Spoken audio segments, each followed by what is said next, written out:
those who become are those who never settle. They know that there is always a better and greater version. Believers, in times of adversity, remember to anchor your faith in God's unwavering love and promises. Trust in His divine plan and find strength in His presence. May this message serve as a source of encouragement and reaffirm your unshakable relationship with Him. Remain blessed as you listen.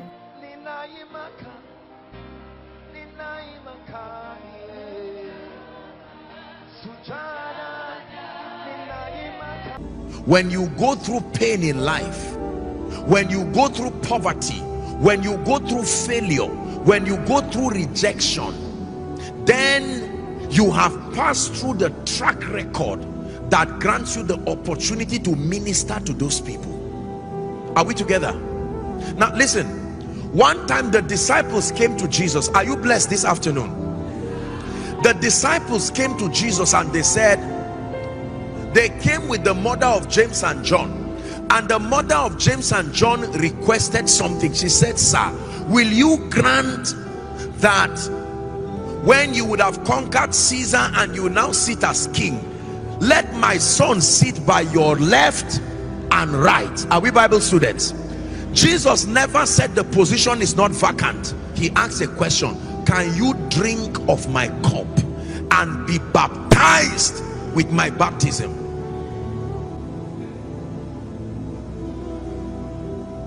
Can you drink of my cup and be baptized with my baptism? I don't know where I heard this story, but I heard it somewhere and I'm going to tell you quickly. A man of God, I think maybe it may be fiction or something, that a man of God called on God in prayer and he said, Lord, you've been unfair to me. Why? He said, you've been prospering other men of God. They are laughing and always happy, great congregations, great membership, and I'm here suffering and angry. And then according to the story, I think it's just a fiction to communicate a message, God told him, okay, come, let's go. And he went to heaven, and when he got to heaven, he was told, he entered a room where he saw different crosses, different sizes that represented the assignment of men on earth. Are we together? And that God told him, he said, okay, since you are blackmailing me, go and choose the cross that you want by yourself. And he saw one tiny one on the ground, and the man went and quickly carried it. And God told him, but that's what I gave you. You just pick back the same thing you have always carried. That means the cross you are taking now was the cross you always had. That was your own that you are complaining about. And he saw some giant crosses, and he said, there are people on earth carrying this. And he said, those people laughing you see, that's what they are carrying. Do you understand my story? That the cross represented the burden, and he was complaining that God gave him something heavy. So God told him, now choose by yourself. And he quickly went and carried a small cross. And God told him, the cross you are complaining about on earth, this is it, the small one you picked. There are people today who are carrying burdens. They are carrying destinies on their shoulder, and you may see them rejoice, you may see the glory that comes from them, until you hear the story, until you hear the things that they went through. Many years ago, the first crusade that we had, we were just about 20 or so in that car. We did not even have money to lodge or do anything. We were on our way going. The crusade was going to start at about 6, but at about 2-3 we were still on the road. The car died and refused to start. There was no money to even take another bus again. We knew that if faith did not bring this car back to life, we were finished.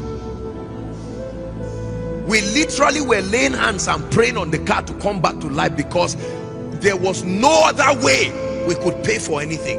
Say process. Please shout it. Say process. Many of the things we call failure is not failure, it's a track record. It's a track record you need to justify the lifting that God brings to you.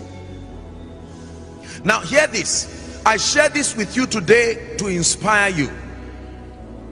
Do you know one of my dear friends had to carry the guitar literally and started playing the guitar in front of the car, and then we started prophesying and praying in tongues, sincerely speaking. That's how that car came back to life. And we drove back to we went to the crusade ground. When we got to the crusade ground, our ladies, those days there was no money to buy firewood. Ladies had to climb the tree to pluck, and the ladies that were in welfare were still the ladies in worship team. They had to prepare our meal and then run and go and dress for the crusade. But those days are over now. But thank God they came. Are you seeing that now?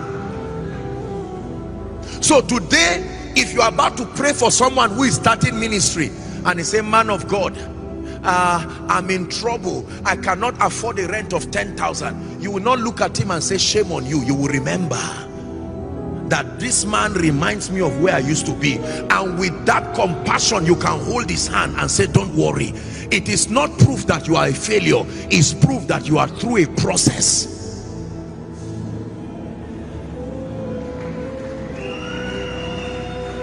Are we together? Listen, I've prayed for dead people in my life and they did not come back to life. Say process. All the miracles you hear today did not happen all of a sudden. I'm being sincere with you to inspire you. I will never forget one time they called me to go and raise a dead body, and they said the body had died. I went as a zealous person and I stood there. When I got into the mortuary, I saw several dead bodies. I said, which one am I to pray for? They said, this one. When I stood there and I saw that dead body, I started remembering men like Archbishop Benson Idahosa. I said, this man really had faith. That dead body, I didn't know what part of it to touch because it was like stone. Will I touch the head? Which part will the anointing start flowing to for that body to come back to life? But that was process.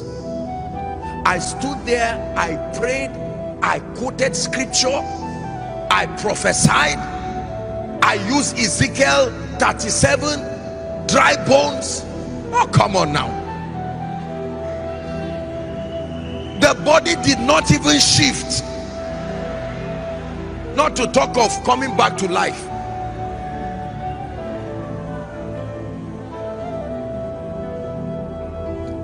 After a while, I just said, you know what? Job said, though even though he slay me, yet will I trust him. I'm not Jesus Christ. I'm not the one that died for the sins of the world. Open this door for me and let me go out.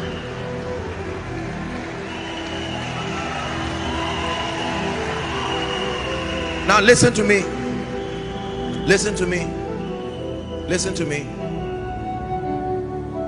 Today, if you bring a dead body, I'm no longer concerned about my reputation because I was trained.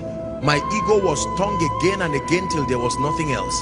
So now God can flow through that dead vessel. Why? Because the awareness that my reputation is at stake died since. Are you getting what I'm teaching you now?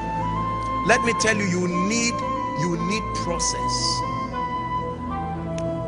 When we were done with the crusade that I told you we started, it was time for everyone to go, and there was no money to pay the boss people. Then I now told them, I said, go drive back to Kaduna State. Before you get to Kaduna State, someone will be waiting for you with the money.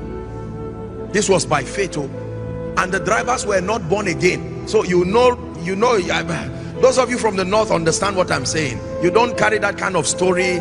There is no brotherly no. If the money is not there, you are in trouble. I said, just go.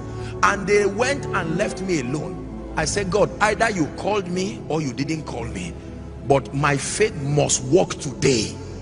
Faith works under pressure. When you have plan B, faith will not work.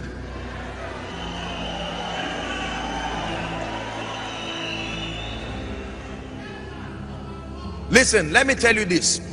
I'm not saying you should do some of these things I'm doing. Don't try it. I'm just giving you a story. I read Kenneth E. Hagin's book those days, and I got up and trekked to the bank. No money. I had an account then with First Bank, and that time one branch could not transfer money to another branch. It was that branch and that branch alone. I went and joined a long queue by faith, expecting miracle alert to find its way into my account.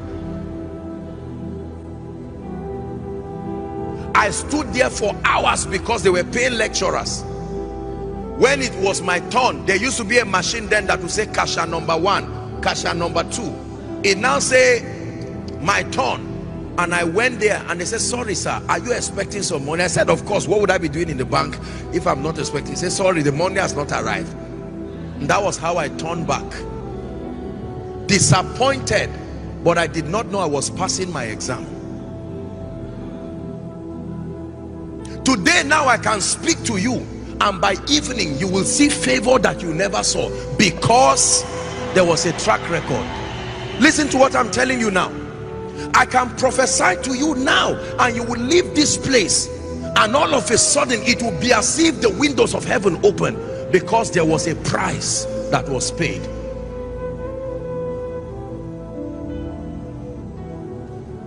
The price of the throne is the cross.